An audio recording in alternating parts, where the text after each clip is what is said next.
Salut à tous. Alors aujourd'hui je vous reviens pour quelque chose de spécial. Je vais vous faire une recette en live.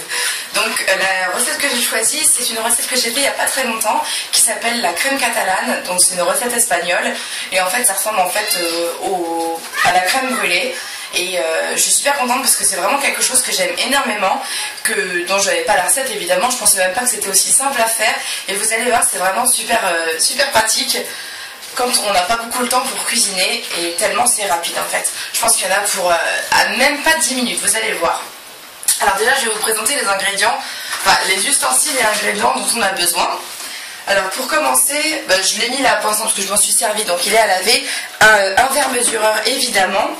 On aura besoin d'un fouet, d'une cuillère pour mélanger le tout, d'un plat, d'une gousse de vanille, 1 litre de lait entier, surtout entier, je pense que ça a son importance pour la recette, 50 g de beurre, 5 jaunes d'œufs, 170 g de...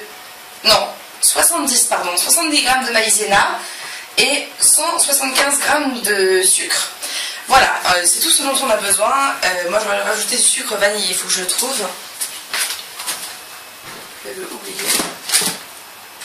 Bah, c'est pas grave. Non, en fait j'en ai pas besoin parce que j'ai de la vanille. Oui, la dernière fois j'avais utilisé du sucre vanillé à la place de la gousse de vanille que j'avais pas. Mais on peut faire l'un ou l'autre en fait. Donc la première chose à faire, c'est bon, bien sûr vous allumez le feu, vous prenez votre casserole, on a aussi besoin d'une casserole. Et on verse donc notre litre de lait écrémé dedans.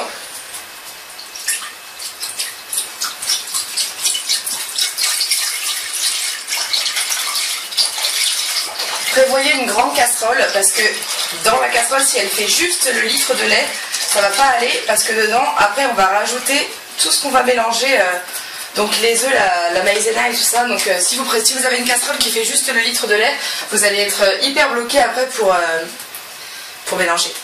Voilà, donc directement dans le lait, on met le beurre. Donc on le met à l'arrache, hein.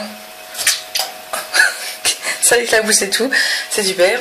Bon voilà, maintenant ça on va le laisser de côté. Et dans notre plat, on va mettre, j'ai oublié de mettre la vanille. Très important. Alors par contre, je me suis jamais servi d'une gousse de vanille. Je sais pas si...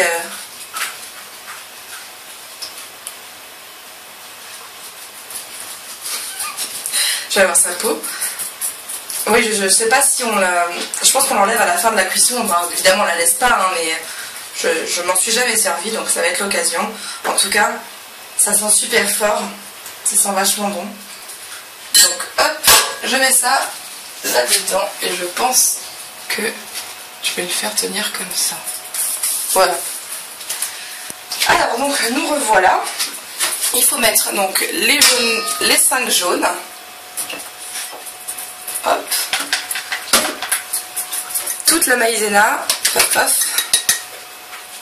Et puis évidemment ce qui reste, donc le sucre. Et je vais mettre la moitié d'un verre d'eau. Parce que sinon c'est impossible à mélanger. Voilà. Et donc ça, je mélange. L'avantage de la maïzena, c'est que déjà c'est plus léger que la farine. Et en plus c'est beaucoup plus facile à mélanger. J'ai l'impression que ça colle beaucoup moins aux parois et tout ça, donc c'est vachement bien.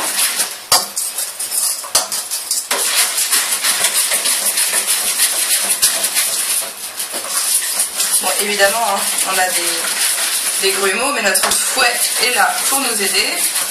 Bon, au début je le fais un peu à l'arrache, parce que ça m'en fera moins à faire au fouet. Voilà.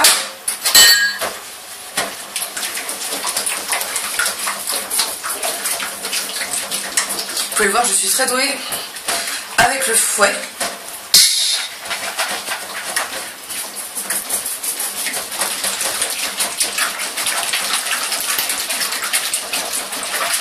C'est la première fois que j'ai fait la recette. Je n'avais pas assez enlevé les grumeaux, ce qui fait qu'il y en avait un peu dans le dessert. Mais ça rend absolument pas mauvais. Au contraire, les gens m'ont dit « Oh, il y avait des grumeaux ». Mais ça, c'est pas grave du tout. Alors voilà, là, le mélange est bien homogène. On n'a plus de grumeaux, donc ça c'est super.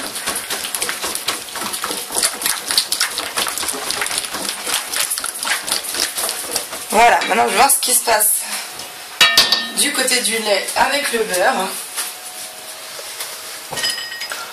Donc le beurre fond petit à petit, bah, forcément on a commencé à froid, donc ça prend du temps. Je crois que je vais mettre la vanille, je la récupérerai plus tard. Autant qu'elle soit dedans. Donc je sais pas si vous voyez, ça fume déjà un peu.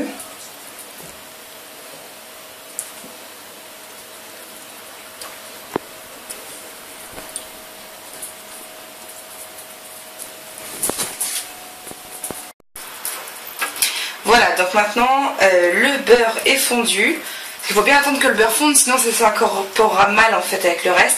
J'ai enlevé ma gousse de vanille et je vais donc... C'est le moment qui est le plus délicat en fait de la recette.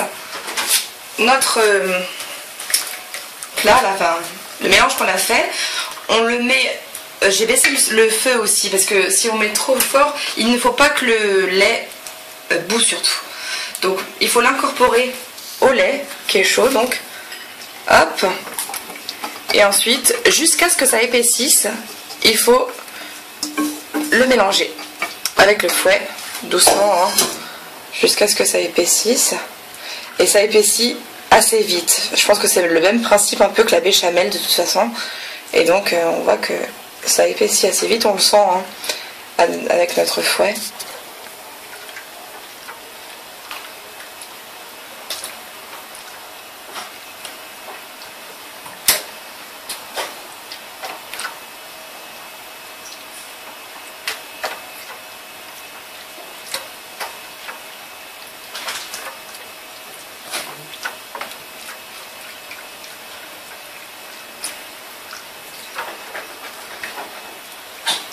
Je sens qu'elle va être meilleure que la dernière fois. Parce que la dernière fois, comme une idiote, j'avais mis en fait tout le mélange qu'on a fait, je l'avais mis sur le feu parce que je pensais qu'il fallait faire dans deux casseroles différentes. J'avais pas très bien compris ma recette. Et ce qui fait qu'en fait, ça avait déjà commencé à épaissir tout seul de côté. Donc quand je l'ai mis, quand je l'ai incorporé au reste, bah, effectivement, ça allait vachement plus vite. Mais bah, c'était pas, je pense que c'était pas une bonne chose que j'ai fait. Même si elle était très bonne au final, je pense que vaut mieux suivre petit à petit comme ça. Je vais laisser reposer un petit peu pour que ça gonfle. Pendant ce temps-là, on peut préparer, donc on peut le préparer soit des petits ramequins si on va en faire pour un certain nombre de personnes. Moi je vais le mettre dans un grand plat parce que j'ai pas de petits ramequins, enfin pas de la taille que je voudrais, puis en plus je sais pas combien de gens mes invités vont, combien de proportions les invités vont en prendre. Donc ça je préfère le servir dans un grand plat.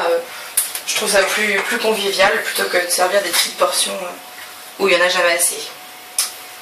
Alors donc là, bon ça épaissit moins vite que je pensais, parce que la dernière fois je l'ai moitié rasé en fait, c'est pour ça. Donc ça épaissit doucement mais sûrement. Donc voilà, ça épaissit en fait au bout d'à peu près 4-5 minutes, une fois qu'on a tout mis dedans. Et après, je pense que jusqu'à épaississement désiré, hein, donc si on le veut un peu plus dense que liquide, moi c'est ce que j'aime. J'aime quand c'est un petit peu plus dense. Donc je vais attendre un tout petit peu avant de l'enlever du feu. Mais voilà, ça va très très vite. Une fois que ça a commencé à épaissir, ça va très vite. Donc moi je pense que là, je vais l'enlever d'ici 10 secondes à peine. Hein. Là je pense que vous voyez que c'est vachement plus épais. Il a une belle tête, beaucoup plus belle que la dernière fois. Bon, on voit bien que c'est dur quoi. Voilà, alors je pense que je vais la retirer du feu parce qu'en plus ça commence à faire des bulles. Hop.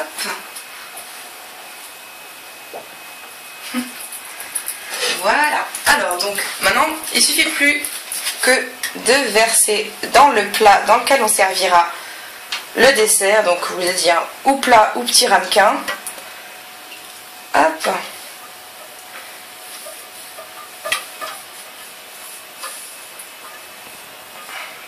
On peut en laisser, si on est gourmand, dans la casserole pour lécher après. Voilà, et donc vous pouvez regarder ce que ça fait dans le plat. Pour l'instant c'est chaud, hein, il faut bien attendre que ça refroidisse.